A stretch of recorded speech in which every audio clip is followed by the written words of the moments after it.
This is the Shoulda Bet More podcast, presented by Goal Boys Network. Here's your host, Will Hill. Welcome to the Shoulda Bet More podcast, presented by Goal Boys. Coming up on the show, Paul Howard of VSiN, Follow the Money, will join us. We will talk all of the college football games, the scenarios this weekend as we head to somehow the final weekend of the season. Man, it just feels like we're just getting started, sitting here in the summer doing previews, talking about week 0, week 1, and you blink and the season is over. So nobody on a bye, loaded slate here, a million games. We'll see what Paul likes. We'll go over the scenarios, and we will see about a week from now, 8 days, 9 days from now, who's in this college football playoff conference title games next weekend, which will be a lot of fun. So a lot still up in the air. We'll get his thoughts on this Black Friday game, Chiefs and Raiders, which I'm still getting used to. It used to be just, hey, Black Fridays for some college football, some college basketball. You get all the NFL on Thursday, but hey, the NFL, we know how they operate. They can never get enough. It's all about more days, Thursday games and Saturday games and Black Friday games. If they could play games Tuesday, Monday, Wednesday, Thursday, Friday, I mean, if they could play games every night, they absolutely would. They have no bounds. They want to dominate every day. So Chiefs Raiders, not a great game, and I don't know. I don't mind having the game on. I just don't think of Black Friday and think of an NFL game. It is still taking some getting used to. With we had Jets Dolphins last year. That wasn't a great game, but let's not bury the lead. I will get to my picks here in a minute. But this day, let's be honest, this day we are all still, and I'm recording this right before Dolphins Packers are there, starting right now in the first half. We are still recovering from what we saw with the Bears and the Lions. Just a crazy game. The Lions probably should have been up like 31-0 at halftime. And you know what? Bears hanging around. They get a fumble. They get a stop. You say, oh, maybe the Bears can cover. And if you're just kind of half paying attention to the game, you look up and the Bears are down 3 with the ball with a chance to either tie or win. And that's where Eberflus is going to get most of the blame here. And Eberflus deserves all of the blame he could possibly get. He should get fired for this. He probably will get fired for this. Who knows? Maybe by the time you're listening to this, he will be dismissed and let go as the coach of the Bears. Is just a matter of time. That is a fireable offense, and what he did throughout the game was fireable. This is so stupid for anyone. I'm sure everyone saw it. I mean, they ran out of time. They had a timeout. How you do that, I don't know, but it's almost so stupid. I don't even want to talk about it. It's just such an easy target. There's nothing to add. It's like if someone took a stack of $100 bills, like $1,000 and $100 bills, and just lit them on fire, and you asked me to react to that. How do I react other than saying, that's really stupid? That's like the stupidest thing I've ever seen. The only thing I could think of in comparison, and there's always recency bias, when somebody does something really stupid or really dramatic, you always think it's the stupidest thing ever. And look, that feels like the stupidest thing ever, what he did at the end of the game. The only thing I can compare it to, J.R. Smith in the finals that year, it was 2018 when they're tied. They get an offensive rebound and J.R. Smith runs out the clock and Cavs don't call timeout. J.R. Smith thinks he has the lead. It's tied. They go to overtime. They lose. They end up getting swept.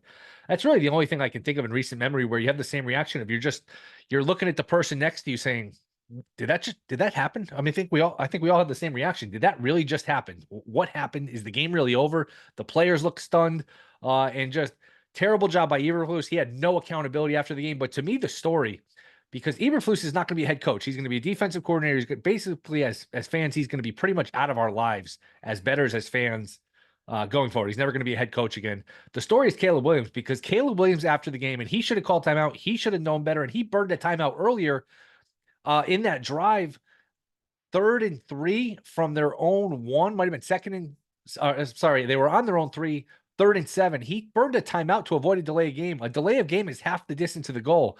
That's a 1.5 yard penalty. So Caleb Williams burned a timeout there. And then after the game, and a lot of this is on him, hey, snap the ball. I don't need the coach. Or Caleb Williams can call timeout, because Caleb Williams is going to be, as football fans, like Caleb Williams is going to be in our lives for a very long time. And after the game, he said, well, people are just second guessing. It's easy to hit the pause button and second guess what we did. If we hit the play at the end, nobody would be second guessing us. That is just the dumbest football you're ever going to see. To put it nicely, you have to question the football intelligence of Caleb Williams. And well, let's be honest, if you do something like that and you're going to defend it after, I know he's young, maybe he's a little mature.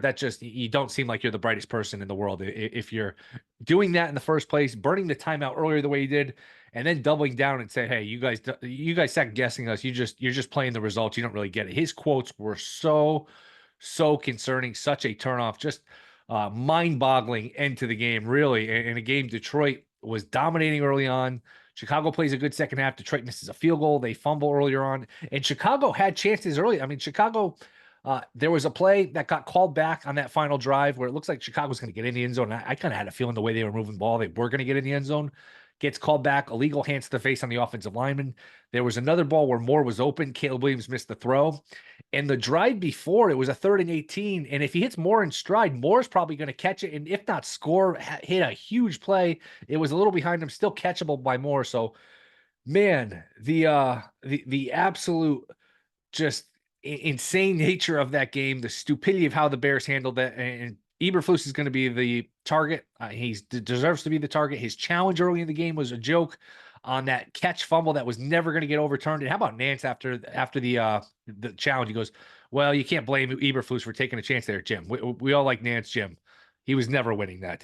Come on, you got to be better than that." Nance, you can tell if you're watching these games closely, intently, Nance is starting to lose a step. He's starting to fall into the Al Michaels of not really seeing the field well. There was a scramble by Caleb Williams for a good 14, 15 yards, and Nance said he picked up 6. There was another ball that was just kind of broken up, and he said, intercepted. He goes, nope, it's broken up. So he's starting to lose his eyesight, you would think. I mean, that's the only thing I can think of because he's off on a lot of these calls. He's just very inaccurate. He's very slow to realize what happened. He's just incorrect. I mean, we see it with Al Michaels. If you're a Yankee fan, you listen to John Sterling.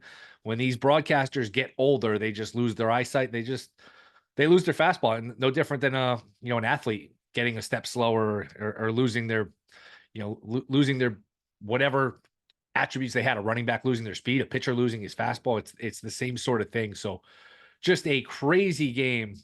Absolutely. And I think what's going to get lost here is, did this second half by the Lions, was this fluky, or did this show some cracks? Did this show an inability? Because let's be honest, they look in the first half like, man, this is not only the best team in the league, this might be one of the best teams ever. If they had won a Super Bowl in the past, you'd be looking at this team as, man, this is a historically good team.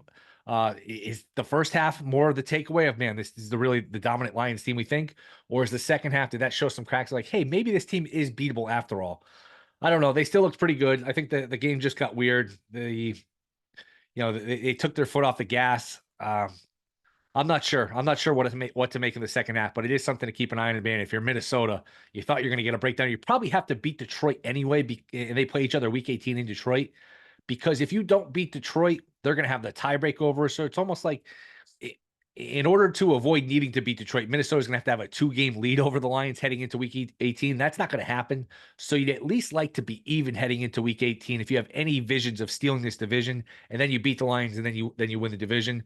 Tiebreakers, they could even it out, but right now Detroit has beaten them head-to-head. So Minnesota probably frustrated with that result. But hey, that game could have easily been 31-0 in the first half. Bears had a chance to steal it.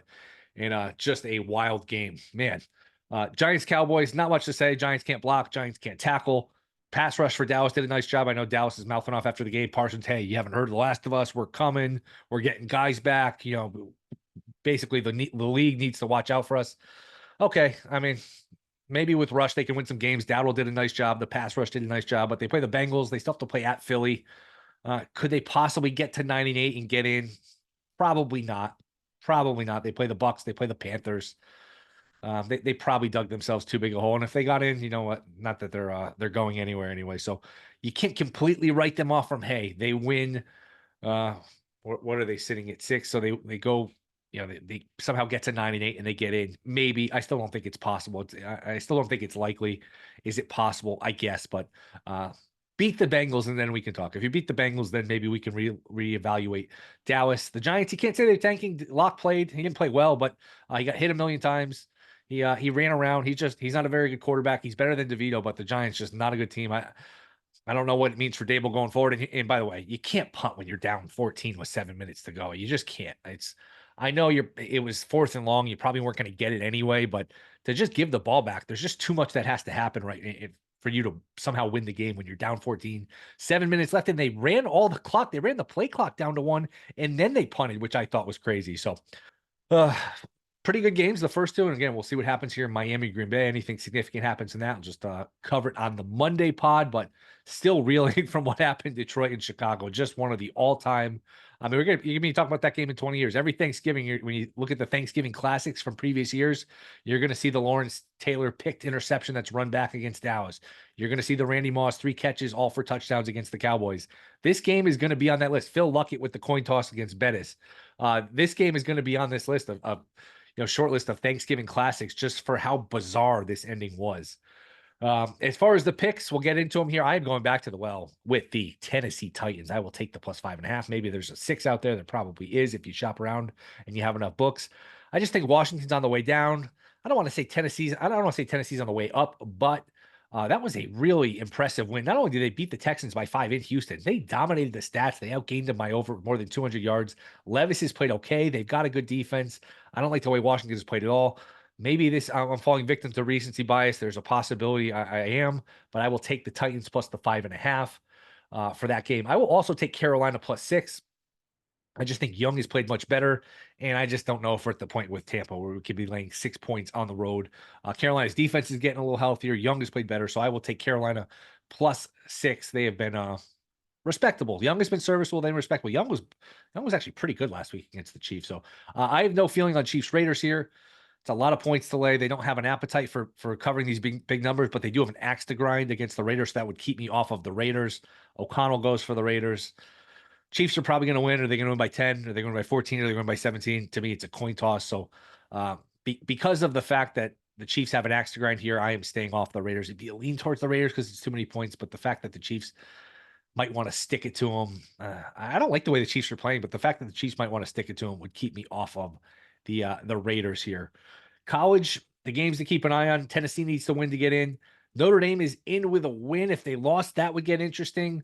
The teams that we know are in for sure, I would say, are Ohio State, Oregon, Texas, and Texas versus Texas A&M is a big one.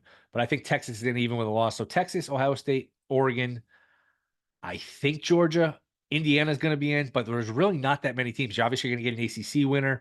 We'll see what happens with the Big 12.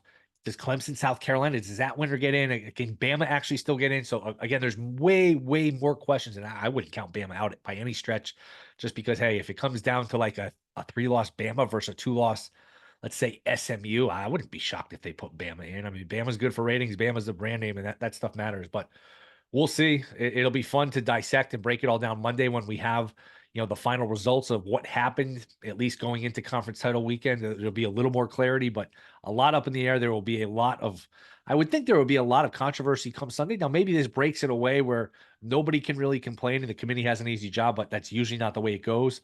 But picks for college, I do like Vandy plus the 11, and I do like A&M plus the 6. I just think Vandy is very good. Keeping the ball away from the opponent, playing good as a dog, covering as a dog. So they've been great as a dog all year. I will continue to ride that. And I think A&M plus 6 is a good bet too. As far as Ohio State, Michigan's beat them here a few years in a row. That's going to end this year. Oh, I just don't think they can score. Like literally can't score. Like they might not score a touchdown. They have no offense. Ohio State's outstanding on defense. Ohio State didn't run the ball great last week against Indiana, but they're going to get enough offense. I would actually lay it with Ohio State because if they get a chance to run it up, I know they have a Big Ten title game next week against Oregon if they win, but if they get a chance to run it up, they absolutely will. So we'll lean towards taking Ohio State. So I'll call Ohio State minus 20.5 a pick, Vandy plus 11 a pick, Texas A&M plus 6 a pick, and then Titans and Bucks in the NFL. Quickly, I didn't count the Red Sox as a contender for Soto at all. We'll see what Paulie Howard thinks. I actually just talked to Paulie a minute ago before we recorded this. It's starting to sound like, look, if they're going to offer him 13, 625, that's more than just a token offer. That's more than just keeping your fans happy, like I might have thought, and like Adam Kaufman thought the other day. 13 for 625. I don't know that it'll go there. Somebody might match that. Somebody might exceed that. But if you're going to offer that, that is real money, and that is a real possibility, which I don't like. And man, if you're the Yankees and you let that guy get away and let him go to the Red Sox of all people and team up with Devers, not that they have like a title team, but with their prospects, if they trade something for Crochet, that the Red Sox could be back very quickly. That would absolutely infuriate me if I'm the Yankees, if I'm a Yankee fan, which I am. You can't let that happen, but that's starting to seem like that's a real possibility, which I would not have said a week ago. So we'll keep an eye on that. College football, NFL, great weekend ahead. But let's see what Paulie Howard thinks about all of these games on tap, the college football scenario. That is next. This is the Shoulda Bet More podcast. All right, we are back. Shoulda Bet More podcast. You can catch him. He is the star of Follow the Money, where he's a co-host 4 to 7 Eastern weekdays. It is the great Paul Howard. Paul, first-time guest, man. Thanks for coming on. Excited. How are you? Good, buddy. Thanks for the invite. And I think we missed you out in Foxwoods. How would you rank the 3 pizza places in New Haven, Connecticut? I'm a Pepe's guy. I think Pepe's is one, and then it's a jump ball between the other two. I went out there. I think I only met Mitch. I don't think that was, boy, that's 3 years ago now. I think that Yes. was right when Fox was started. Yeah, I don't know if you left early or you went somewhere, but I spent, there was a Viking Steelers Thursday night game, and I watched a little bit of Right. with him, and I forget where it happened with you. So I don't know if there will be a next time, but I'll be out in Vegas at some point again. But exciting time of the year. Let's get right into it. We'll start college football. I'll make you the odds maker. Over or under 3 loss teams that make the college football playoffs. What's a fair number, and what are your thoughts just in general? Over under 3 loss. I'm gonna say a half. A half. Oh boy, that's hard. That's a great question because the SEC's really they're up against it here. So I would probably say a half over minus $2. And I'll throw the question right back to you though. I mean, the Clemson South Carolina game's enormous, but Huge. I think unless South Carolina blows them out, that they're going to be blocked from their huge 24-point loss against Ole Miss. So, what do you think about my number? It's a good question, though. I think it's a good. I think it's a good number. I think we probably get one. I wouldn't be shocked. I know people will go nuts if it ever came down to a 3-loss Bama and a 2-loss SMU. I don't trust the committee to put SMU in over Bama. Do you? Yes, You yes. do. Okay. I feel great about not only 2 from the ACC, but 3 from the ACC. Wow. Now, I don't agree with the Clemson nonsense at 12, but they certainly are now set up with a big game because they're 12 and they play South Carolina. Clemson only has, I think, 1 win against a team in a power conference with a winning record, so the resume's not there. And how do you get bludgeoned at home by Louisville?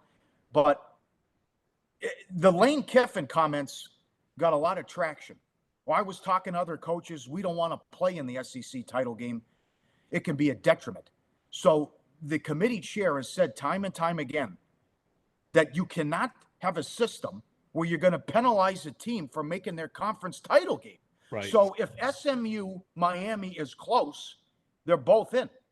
Miami has a better chance because there's 6, SMU sitting there at 9. But the most consistent team since the quarterback change, both sides of the ball, has been SMU since they went to Jennings. So I absolutely believe Alabama will not jump that high if SMU, they will not penalize the loser of the ACC title game. ACC gets 2 in, and there's a good chance if Clemson's impressive, they get 3. I can't believe I'm saying that. So what if Tennessee or Notre Dame got upset this weekend? You don't think Bama sneaks in that way possibly? That's what they need to. Yes, Yeah. that could happen for Bama too. They did adjust their numbers at DraftKings.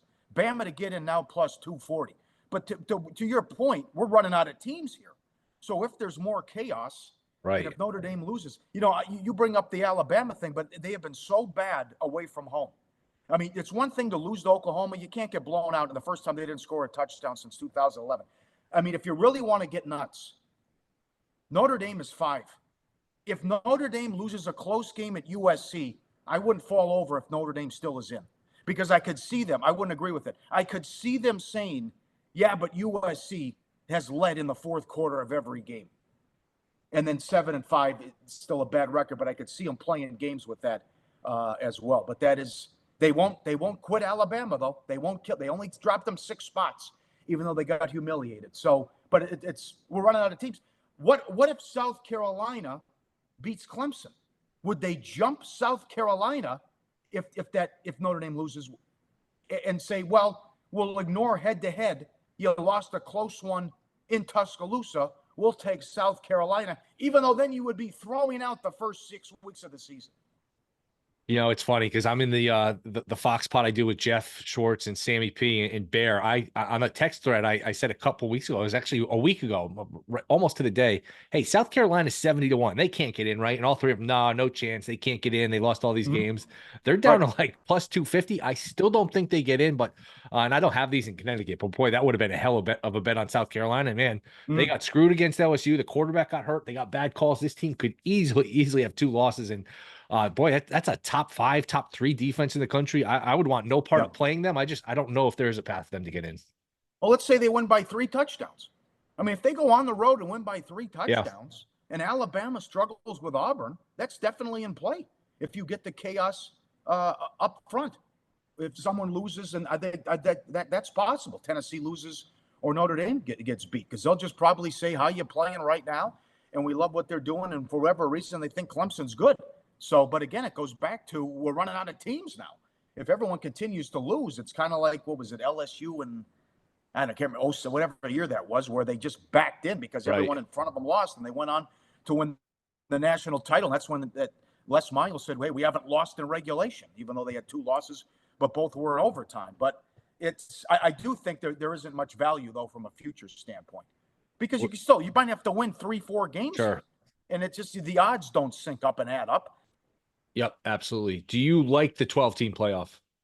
Yes. I do too. I know. Are there other options? I mean, 14, then we're going to be letting some below suspect teams and average teams maybe. But 8 was probably the best number, but it's certainly better than 4. And it certainly changes and makes college football the best sport, because before, the kids were just going to the same schools. They want to play in the big games and go to and be on the big stage. So the same teams were making it every year. And we also, for whatever reason, had blowouts. But between the first round being on campus sites and letting the little guy in, and you just see the chaos and what's unfolded here, I think it really opens it up, along with NIL, that the SEC doesn't have all the great talent now. It's going to be spread out, and this is how the sport is supposed to be. Yeah, it's fun too. It's fun from a betting standpoint, in terms of like all these debates making the playoffs. From a content standpoint, it's great because there's just more to talk about. So I thought I was against it at first, but man, I love it. I think it's really good. I've enjoyed it more than I thought. I'm really excited that we get these 12 teams. Who do you like this weekend? Well, I got a lot of games here. I know it's big with the rivalry, but with the Dogs, I took Vandy plus 11. They've been great in this spot all year. I haven't been impressed with Tennessee all season, and I just think it's a classic.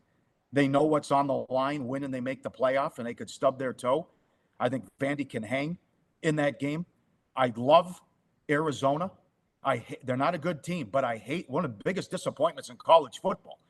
And I'm disappointed in Brendan, who's a good coach and did an excellent job at San Jose. This is a horrific spot, horrific. So Arizona State knows if they have a great chance to make the playoff if they win out.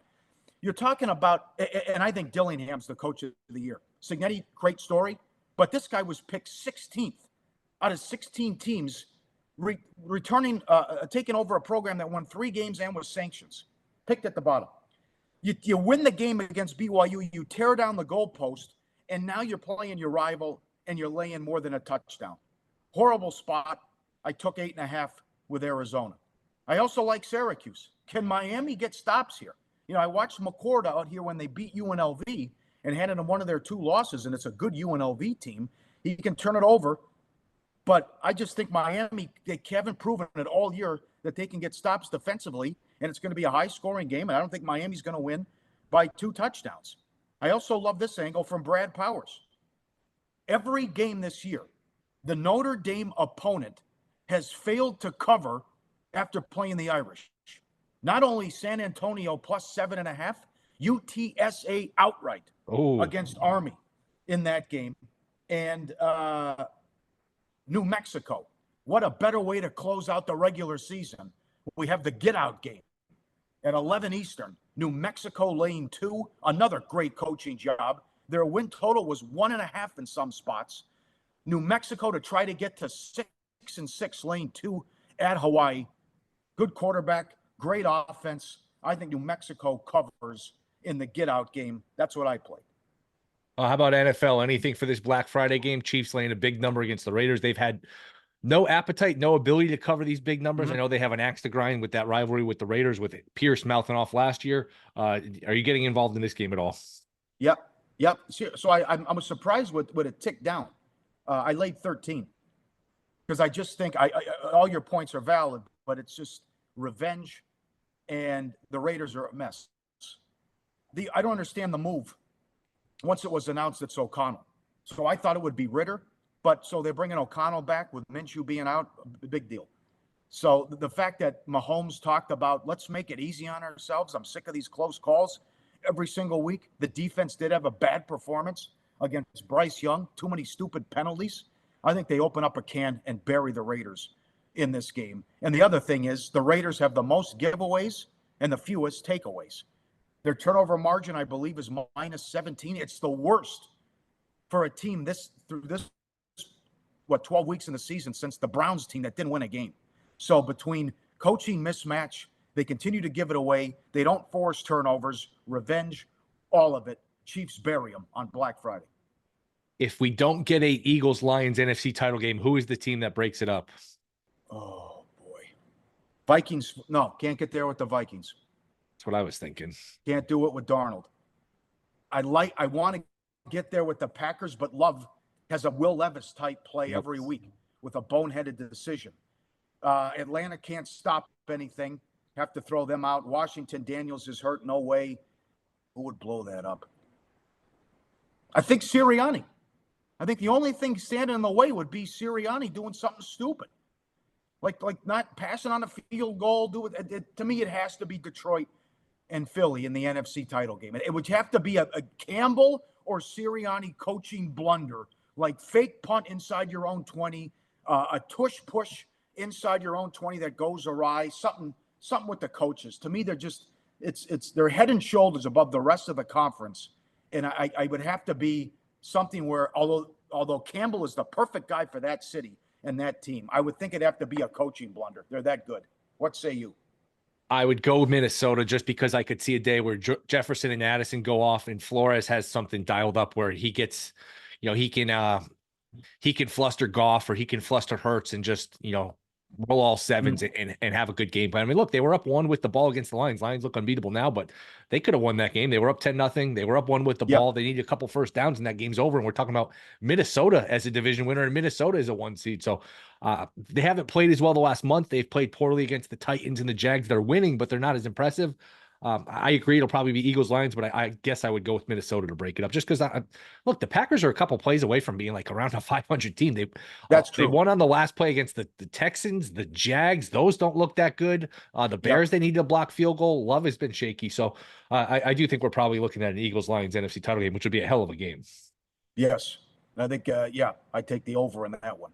No doubt. And I hope that happens. How about a Detroit-Buffalo Super Bowl? Would be incredible. Would come to an end. Can you get there with that?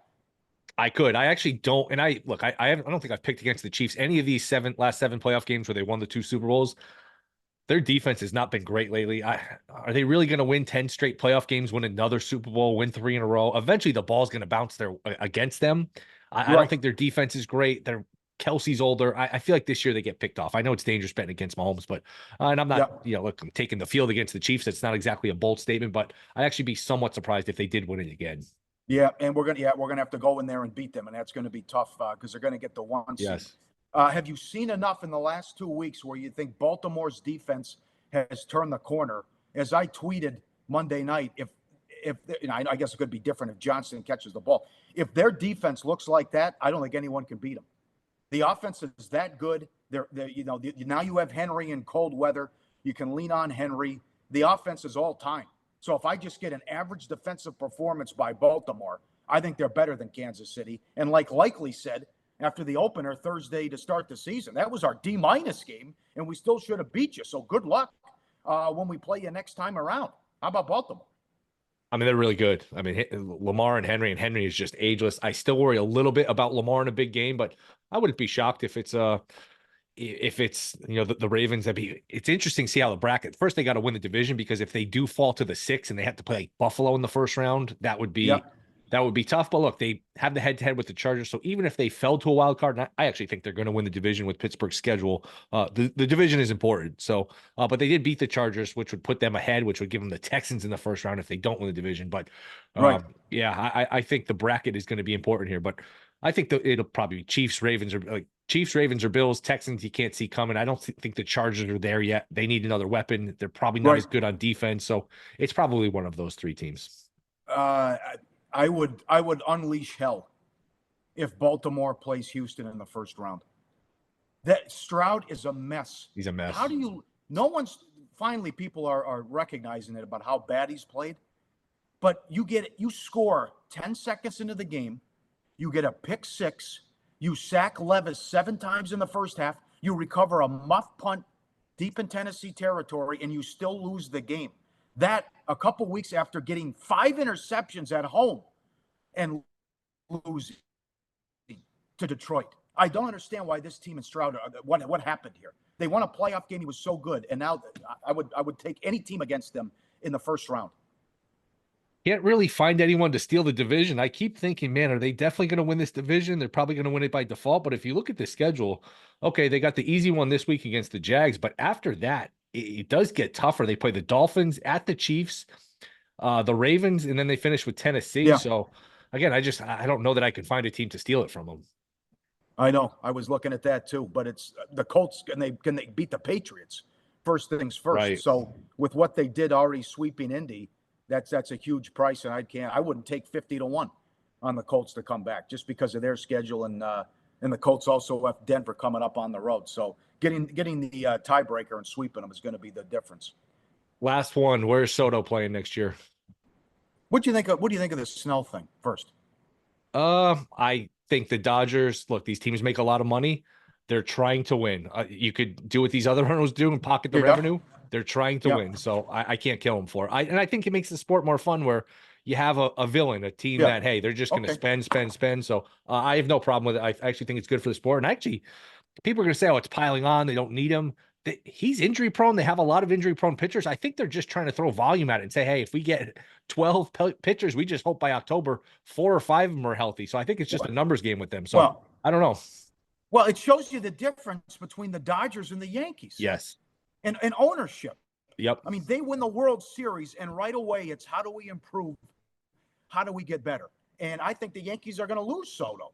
So, but with this Cashman Boone nonsense and Steinbrenner, it's the old man never would have allowed this to happen. No. So the Dodgers rotation is Snell, Glasnow, Yamamoto, Ohtani, Kershaw, Gonsolin, and then maybe May. So, I mean, please. But I think Soto goes to the Mets because of how that was found money with what they did, making their deep postseason run.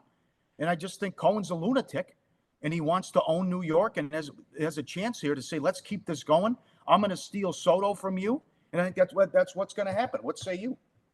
Starting to feel that way. I was very confident the Yankees would re-sign him because in a lot of ways, the Yankees can't afford to not re-sign him because they're not a title team. And Judge is getting older. Cole's getting older. What do you have if you don't have Soto? I don't want to hear about a plan B with, we'll get Alonso or we'll get, Santander from the Orioles. Those guys are not Soto. Judge and Soto was so fun to watch together. And look, they came up short. They had a horrible 5th inning in the World Series, but that was a World Series caliber team. Couple tweaks to the bullpen. You could see that team obviously winning a World Series. Without Soto, right. I don't know where you go to get that team back up to the same level. There is no plan B in my mind. Well, 2 things here, though. They did have an easy path. They did. And they own the AL Central. I mean, that path was so easy. Their record when they face someone not from that division going back in the playoffs, it's horrendous. The other thing is, if I let Soto walk, I mean, Judge continues to embarrass himself in October.